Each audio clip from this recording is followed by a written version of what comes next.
which I think is a bunch of bull. I'd like to get Gina Nadel's comment on that someday. But one of the things I recommended was that we do some covered option writing as a hedge against this bear market. The other thing I recommended is that we get into some alternative investments, things like contrarian funds, long-short funds, commodity funds. I didn't say commodities, I said commodity funds.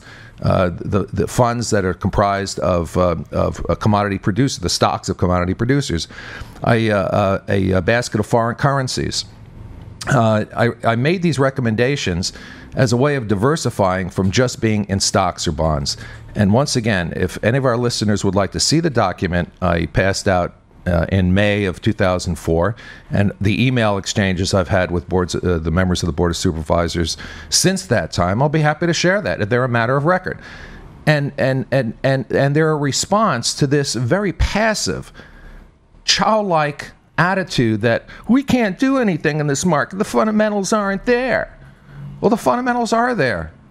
Jim Anderson, Tim Pierce, Tim Knutson, the fundamentals were there for a bear market. And the retirees of our county and our county employees and ultimately the taxpayers of our county, as you go to the county, without doubt, with another pension obligation bond and hat in hand. And an A- credit rating now. And an A- credit rating, a credit rating that continues to fall. We have got no tax base in this county. The one thing I will remind you every step of the way is that the fundamentals were there for a bear market. You're taking a passive, childlike attitude that we can't do anything. We were powerless, and we would do the best we can, and the fundamentals were never there. Wrong, and wrong again. We were unhedged. We should have seen this coming. I warned you. If you didn't trust my resume and my experience, we had executive senior vice president from Merrill Lynch. We had people from Cooper's Lybrand. I could have put together a blue ribbon panel of outside investment advisors who would have warned you that this bear market coming. Instead, who did you go with? Peter Chan, a guy you've hired with a sweetheart contract, a no-bid contract, never an RFP for the last 25 years. One guy who you elevated to the status of guru. You deified this guy. And yet, he walked us through 2 collapses of our pension system. Well, one of the things that I think has come up recently incidentally, we've had a bailout of our pension system in 1997 and 2002. Yep. And yet, there's Peter Chan. Well, I think what's coming, the good thing that's come about this, and the good thing about this kind of journalism is I think that the retirement board is now considering going out to bid or re-examining that contract with Peter Chan. Peter Chan may be a great guy and he may be exactly what they want, but he may not be. And I think the board has realized that now. So as much as you get labeled as a blowhard and such, it seems to have a little bit of impact, which I think is a good thing. Maybe your technique is a little over the top sometimes, but I think the underlying principle is getting through, and I think they're willing to look at it. And I think most of the people at the county are not they just might not know, and so they're not trying to hide from anything, but they're just not necessarily going in the direction that would be something that you have recommended just because of your approach. But I think it's worked anyway. My approach is you call it blowhard. I call it. I didn't call it that. All right. Andrew called it that. No, I wasn't even involved in this discussion. He wasn't involved. You're going to get involved in just a second here. I'm strident. I'm from New York. There's no question about it. I'm a little bombastic. I'm a little over the top. Just half Italian, equal parts pissing vinegar, no question about it. But I'm doing this on behalf of county employees.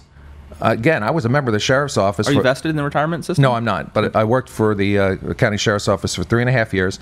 A lot of deputies are my friends. They have no idea what's going on, incidentally. Tim Pierce, who's the chair of the retirement board, is a captain.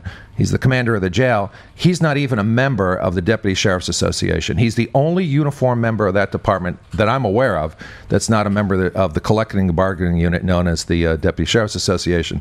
So they're not getting the real deal from him, certainly. I'm doing this on behalf of friends of mine who are county employees, friends of mine who are retirees, and certainly for the taxpayers in this county who are going to be hit with a massive bill when we look to bail out the unfunded pension liabilities. So, if you want to insult me, if you want to conduct smear campaigns, and there's been a little of that going on too, bring it on. I can take it. I can take it. I'm doing this on behalf of county workers and taxpayers. And I will post all of that stuff. If there's a running conversation, there's issues that people have, we can post that right on ukiahvalley.tv, and we can have a blog of people who want to say stuff, and you can respond directly to that. That's the great thing about local journalism. Absolutely. You can respond at 5 minutes after the show if we get around to it and get it done, or the next day, but it'll be up there. And I also want to point out that we have another another also very strong, very strident voice right now in the community, John Dickerson, who we've pre-recorded an hour with him.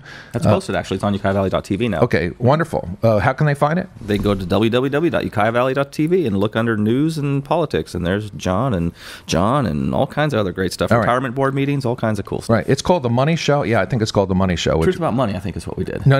Oh, I just labeled it Money Yeah, you Show. labeled it The Money Show. On the front so you page can right see now. John Dickerson's report where he says the county debt is some $315 million, much of it undisclosed to taxpayers, and that about 85% of this debt can be drilled down to the unfunded pension liability.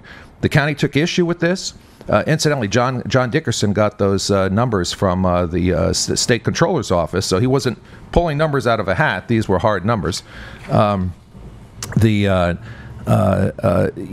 that online in his own website. Tom Mitchell, the county's chief executive officer, came back and he said, "Whoa, this is all a bunch of bull."